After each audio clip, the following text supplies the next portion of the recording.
ঢাকায় যেন এক অভাবনীয় দৃশ্য। লুঙ্গি পরে মাথায় গামছা বেঁধে এক বিদেশি চালাচ্ছেন রিকশা, আর তাতে যাত্রী তার স্ত্রী। এই ব্যক্তি আর কেউ নন, ঢাকায় নিযুক্ত জার্মান রাষ্ট্রদূত অকিম ট্রস্টার।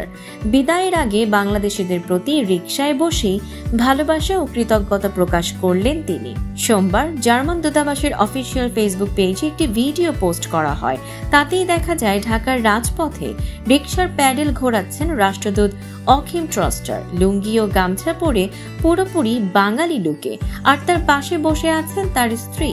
ভিডিও বার্তায় তিনি বলেন, বাংলাদেশে 4 বছর খুব চমৎকার সময় কাটানোর পর ঢাকা থেকে বিদায় নিচ্ছি। বার্লিন থেকে ঢাকা মাত্র 7,000 কিলোমিটার দূরে।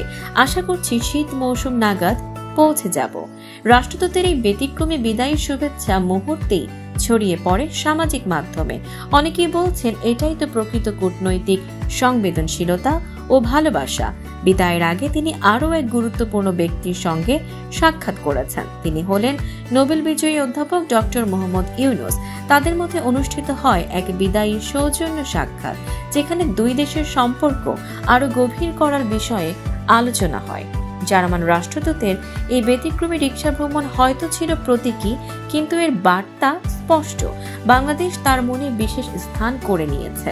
বিদায় অকিম ট্রস্টার, বাংলাদেশ আপনাকে মনে রাখবে। দর্শক, সাম্প্রতিক ও চমকপ্রদ এমন সব খবর পেতে ফলো করুন আমাদের ফেসবুক পেজ CB24 টিভি এবং সাবস্ক্রাইব করুন YouTube channel CB24 TV official.